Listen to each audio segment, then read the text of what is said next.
Daf Yomi, Tractate Bava Batra, page 120. A, top of the page, the words Efshar Bas Mea Ushloshim Shana. Vikor ila bat de Amar Rabbi Chama Bar Chanina Zo Yocheved Shovorat Tabed Derech Venolda Ben Achomot Dichtiv Asher Yalda Ota Dalevi B'Mitzrayim. The Gemara asks, is it possible that this is Yocheved? Yocheved was then 130 years old, and the verse called her a daughter, indicating one who was very young. Yocheved's age is established based on tradition concerning the number of Jacob's descendants who came to Egypt as follows. While the verse states that Leah had 33 descendants, Genesis 46:15, only 32 were enumerated.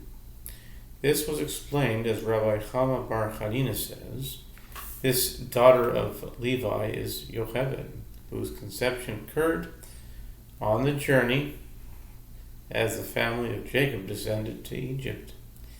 And she was born within the walls, having entered Egypt, as it is written, and the name of Amram's wife was Yocheved, the daughter of Levi, who was born to Levi in Egypt. Numbers 26:59. לידתה במצרים והורתה שלא במצרים. ומה קראו לו לבת? אמר רבי יהודה בר זבידה, מלמד שנולדו בה סימני נערות, נתעדן הבשר, נתפשו הקמטין, חזר יובי למקומו. One can infer from the verse her birth was in Egypt, but her conception was not in Egypt, since the Jewish people were in Egypt for 210 years, and Moses was 80 years old at the time of the Exodus. Yocheved must have been 130 years old when Moses was born. The Gemara therefore asks, and why does the verse call her a daughter? Yehuda Bar Zvida says this teaches that her signs of youth miraculously came into being again. The flesh became smooth, the wrinkles were straightened out, and the youthful beauty returned to its place. Vayikach, vayachzol, miboyle. Rabbi Yehuda Bar Zvida la b'chasala, ma'asel dikuchin, vashiva ba'perion, ve'aharon u'miriam mishorim lefanea, Malachei Shara Zoimrim, Ema Banim Simecho. The verse concerning Amram's marriage to Yocheved states,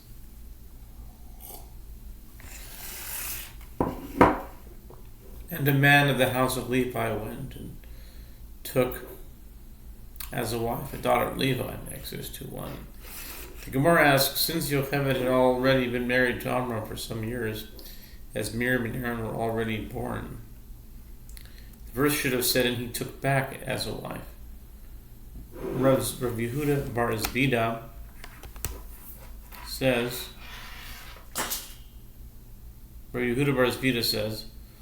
the wording of the verse teaches that Amram performed for her a formal act of marriage as though he were marrying her for the first time. He seated her in her bridal palanquin, Be'apirion, and Aaron and Miriam were singing before her, and the ministering angels were saying, a joyful mother of children, Psalms 113.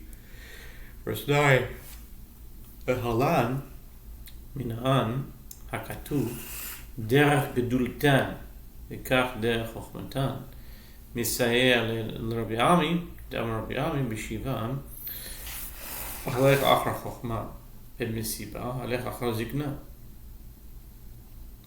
אמר רש"י, יהודי מפלג בחוכמה, יהודי מפלג בזקנה. The Gemara returns to discuss Zelophot's daughters. Later on, the verse lists them according to their age, stating for Machla, Tirza, and Chogla, and Milcah, and Noah, the daughters of Zelophehad were married. Numbers 36:11. And here the verse lists them in a different order, according to their wisdom. And these are the names of the daughters: Machla, Noah, and Choglah, and Milcah, and Tirzah. Numbers 47, verse 1. This supports the ruling of Rabbi Ami, as Rabbi Ami says, in the context of sitting in judgment or learning Torah, follow the participants' wisdom in determining the seating, so that the wisest is granted the highest honor, and in the context of reclining for meal, follow the participant's age. Rashi says, and this is so only when one is outstanding in wisdom. Then wisdom trumps age, and this is so only when one of the participants is outstanding in age, meaning particularly old. Then age trumps wisdom. Tanya Rabbi Yishmael, Benot Zelophehad Shekulot Hayu Shneimar Batiyana Have Achat Lekulan Havaya Achat Lekulan. The Gemara cites an alternative opinion. The school of Rabbi Yishmael taught the daughters of Zelophehad were equal in stature, as it is stated for Machla, Tirzah, and Choglah, and Milcah and Noah, the daughters of Zelophehad, were married. The word Batiyana demonstrates that there was one uniform existence, in one spiritual level for all of them. Amar Rav Yehuda Amar Shmuel Benot Zelophehad hutru l'naseh lechol hashvatim shenimar l'tov beinehem tiyana l'ashim ela ma ani v'kayim achad mishpachat matei avihen tiyana l'ashim eitzah tova hasiyana katuv shelo yunasu ela lehagun lahen. Rav Yehuda says that Shmuel says the daughters of Zelophehad were permitted to marry members of any of the tribes, as it is stated, let them be married to whom they think best. Numbers 36, verse 6. But how do I realize the meaning of the continuation of the same verse? Only into the family of the tribe of their father shall they be married. Numbers 36, verse 6. According to which were they permitted to marry only members of their own tribe? The verse offered them good advice, that they should be married only to those fit for them, who were often men from within the family. Mosiv Rabba emor alehem lo sanodim al har Sinai v'dorosechem ela doros avoyim im nemar avois lama nemar banim v'im nemar banim lama nemar avois mipnei sheyesh ba'avois ma she'ein bebanim yesh bebanim ma she'ein ba'avois. Rabba raised an objection from a bride and taught concerning the prohibition against eating consecrated foods while in a state of ritual impurity. Moses was commanded, say to them, whoever will be of all your descendants throughout your generations, who approaches to the holy things, which the children of Israel consecrate to the Lord, having his uncleanness upon him, that soul shall be cut off from before me. Leviticus 22, verse 3. Which people are referred to in the phrase, say to them, is referring to those standing at Mount Sinai. Which people are referred to in the phrase, throughout your generations. These are the coming generations. If the halakha is stated to the fathers, why is it stated to the sons? And if the halakha is stated to the sons, why is it stated to the fathers? This is because there are mitzvot for the fathers that are not for the sons, and there are mitzvot for the sons that are not for the fathers. Be'avos hu omer v'chol bas yeresh nachala v'halbe mitzvos yitztavu banim shelo yitztavu avois ha mipnei sheyesh ba'avois she'en banim v'yesh b'banim ma she'en ba'avois hu tzarich lomar avois hu tzarich lomar banim. The Batra continues, for the fathers, the verse states, and every daughter who possesses an inheritance from the tribes of the children of Israel shall be wife to one of the family of the tribe of her father. Numbers 36, verse 8. This mitzvah, that the woman should marry a member of her own tribe, applied only to the first generation that received tribal portions of Eretz Yisrael. And by contrast, there were many mitzvahs, for example, all the mitzvahs that applied only from the same time, only from the time that Eretz Yisrael was settled, which the sons were commanded to fulfill but which the fathers were not commanded to fulfill, because there are mitzvot for the fathers that are not for the sons, and there are mitzvot for the sons that are not for the fathers. The verse needed to state to address the fathers, and it needed to state to address the sons. Katani mihas gavois hoimer cholbas v'rishis nachlo moisavle v'farak levad v'banos silavchan.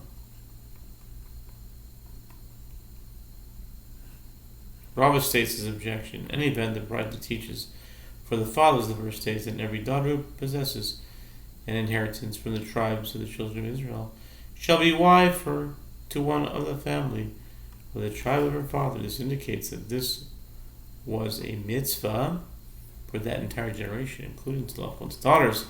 In contrast to the statement of Shmuel, the Gemara explains, Rabbah raised the objection, and he resolved it. This mitzvah applied to everyone except for the daughters of Zelophehad, who were explicitly permitted to marry members of any tribe.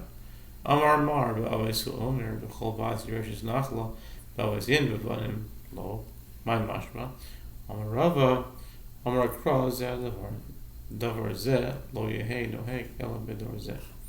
The Master says, in the bride decided above for the fathers, the verse states, and every daughter who possesses an inheritance from the tribes of the children of Israel shall be wife to one of the family of the tribe of her father. For the fathers, yes, this is a mitzvah. For the sons, it's not so.